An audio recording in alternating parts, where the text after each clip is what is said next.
नमस्कार। जब हम किसी हरे भरे फलते फूलते पेड़ को देखते हैं ना, तो हमारा ध्यान जाता है धूप और पानी पर, है ना?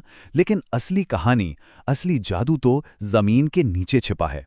आज हम उसी अदृश्य दुनिया और एक छिपी हुई साझेदारी की कहानी जानेंगे। कभी सोचा है कि एक नन्हा सा बीज कैसे एक बड़े से पेड़ में बदल जाता है? हाँ, धूप, पानी, मिट्टी ये सब तो है, पर मिट्टी के अंदर उसका एक राजदार दोस्त भी है, एक गुप्त साथी। आखिर कौन है ये? चलिए आज इसी का पता लगाते हैं। तो फिर देर किस बात की? चलिए इस रहस्य से पर्दा उठाने के लिए सीधे उतरते हैं मिट्टी की गहराइयों में। देखिए, ऊपर से तो हमें मिट्टी बस धूल या कंकड़ लगती है, पर असल में ये एक जीती जागती दुनिया है। यहाँ पौधों की जड़ें और उनके साथ लिपटे हुए अरबों खरबों बारीक धागे। ये धागे एक खास तरह के फंगस यानी कवक से निकलते हैं और इन्हें हाइफे कहते हैं। और इसी उलझी हुई जीती जागती दुनिया में एक बहुत ही खास रिश्ता पनपता है, जिसे कहते हैं माइकोराइजा।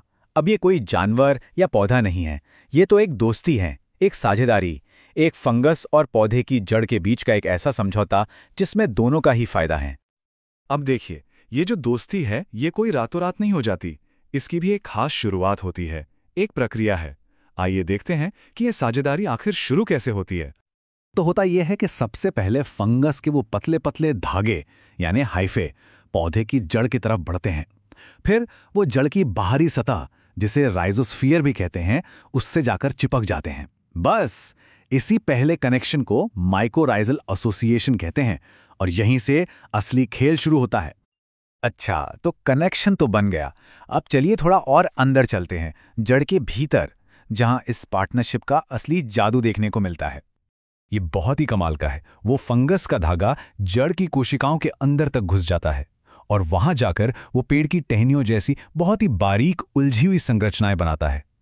इन्हीं खास संरचनाओं को आर्बेस्क्यूल्स कहा जाता है। तो ये आर्बेस्क्यूल्स क्या हैं? आप इन्हें एक ट्रांसफर स्टेशन समझ लीजिए।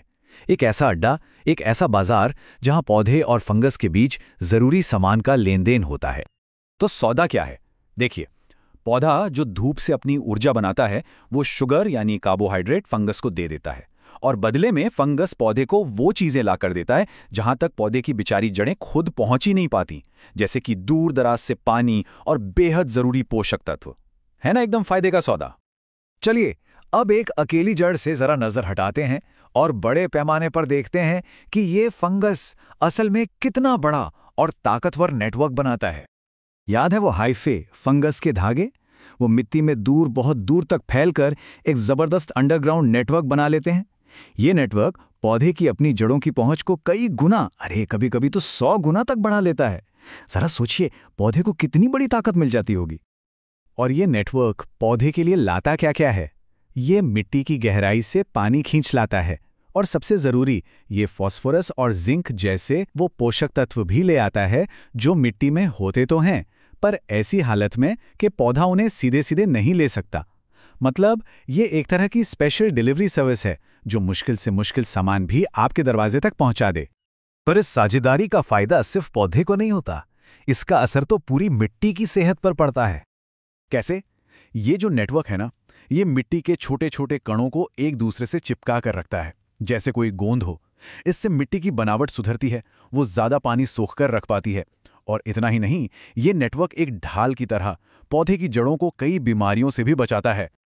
तो कुल मिलाकर हम ये कह सकते हैं कि माइकोराइजा सिर्फ एक फंगस नहीं है, ये पौधे का और हमारी मिट्टी का एक सच्चा लाइफ पार्टनर है। एक ऐसा साथी जो उसे बढ़ने में, सेहतमंद रहने में हर तरह से मदद करता है। ये सारी बातें हमें एक बहुत ही जरूरी सवाल पर लाकर खड़ा कर देती हैं। सोचिए, अगर हमारे खेतों और जंगलों की मिट्टी से ये अदृश्य दोस्त, ये साथी बीमार पड़ जाएं या खत्म हो जाएं, तो हमारे पौधों का, हमारे अनाज का, हमारे भविष्य का क्या होगा? इस पर सोचना वाकई बहुत जरूरी है।